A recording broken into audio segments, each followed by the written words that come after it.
Olá! O Estado brasileiro é uma máquina bem complexa, cheia de engrenagens, não é? Mas como é que ela funciona de verdade para tirar as ideias do papel? Hoje, a gente vai desmontar essa estrutura para entender as peças-chave que fazem tudo acontecer. E a grande questão que vai guiar a gente é esta aqui. Como é que o Estado pega um plano, uma política pública e transforma isso em algo real, que afeta a vida das pessoas? É exatamente esse processo, do pensamento até à ação, que vamos explorar. Certo, vamos lá. Para começar, tem uma distinção que é fundamental, que está na base de toda a ação do Estado. Vamos pensar assim. O governo, ele define o rumo, sabe? As escolhas políticas.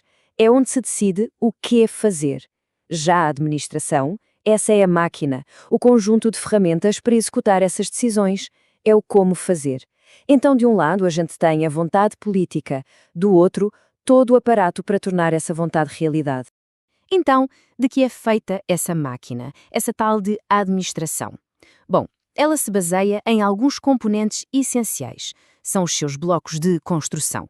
Vamos dar uma olhada neles. E olha só, este diagrama mostra a base de tudo. A atuação do Estado passa por três pilares: as entidades, os órgãos e os agentes públicos. Pense neles como as peças fundamentais do quebra-cabeça da ação do Estado. Vamos começar pelo componente mais poderoso de todos, a entidade. E a chave para entender o que é uma entidade está numa expressão personalidade jurídica. Guardem bem isso, porque é essa característica que define todo o poder dela. Logo em seguida, a gente tem o órgão. Ele também é um centro de decisões, tipo um ministério ou uma secretaria. Mas aqui está o pulo do gato. Ele não tem personalidade jurídica própria. Ele age sempre em nome da entidade a que ele pertence. E, por fim, os agentes públicos, as pessoas de carne e osso que fazem a máquina funcionar. Mas o nosso foco aqui vai ser nas entidades, porque é na diferença entre os tipos de entidade que a grande distinção do poder acontece. Certo, então vamos voltar para aquela expressão-chave que eu pedi para guardarem. O que significa, na prática, uma entidade ter personalidade jurídica. O interessante aqui é como a gente descomplica um conceito que parece super abstrato. Ter personalidade jurídica significa, basicamente, que a entidade pode agir como se fosse uma pessoa, sabe? Ela pode ter coisas em seu nome, ela pode, por exemplo, adquirir direitos, como assinar um contrato, contrair obrigações, tipo pegar um empréstimo, ter seu próprio património, com bens e dívidas, e, o que é fundamental, ir à justiça em seu próprio nome, ou seja, ela responde por si mesma. Agora que a gente já sabe o que é uma entidade, vamos ver que existem dois tipos principais. E é a diferença entre eles que define como o poder é distribuído aqui no Brasil. De um lado, a gente tem as entidades políticas. Elas nascem direto da Constituição e têm um campo de atuação bem amplo, geral. Do outro lado, as entidades administrativas, que são criadas por uma lei para cumprir uma missão muito específica. Vamos pensar nas primeiras como as grandes construtoras da nação, e nas segundas como os especialistas que são contratados para tarefas bem pontuais. E quem são essas grandes construtoras? São os 4 pilares da nossa federação: a União, os Estados, o Distrito Federal e os municípios. São eles que formam a estrutura do Estado brasileiro, recebendo seus poderes direto da fonte, que é a Constituição. E aqui a relação fica bem clara. Uma entidade política, a União, por exemplo, pode criar uma entidade administrativa, tipo uma autarquia, como o INSS, ou uma empresa pública, como a Caixa, para cuidar de uma área específica.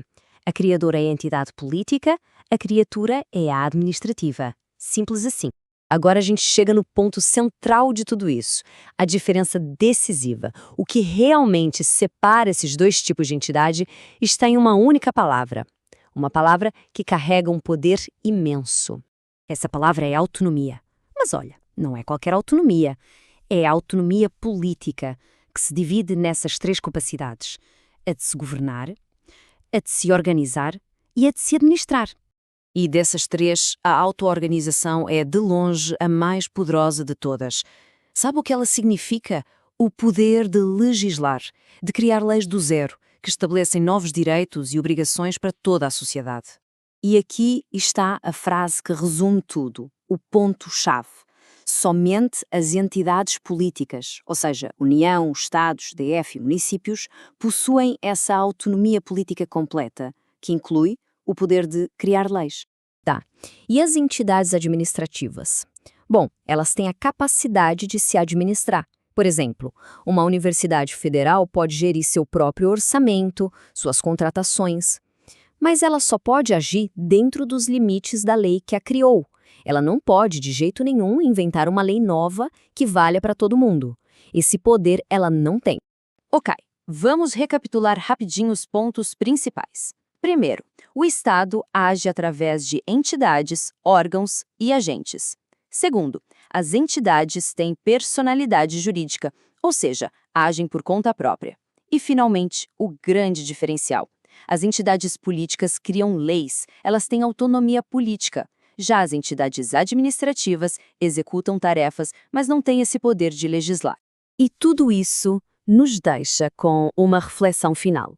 Da próxima vez que aparecer uma notícia sobre uma nova lei federal ou sobre uma decisão de uma agência do governo, pensem nisso. Saber quem tem o poder de criar a regra e quem só tem o dever de aplicar essa regra muda completamente o jeito de entender como o nosso Estado funciona. Fica aí a pergunta para a gente pensar.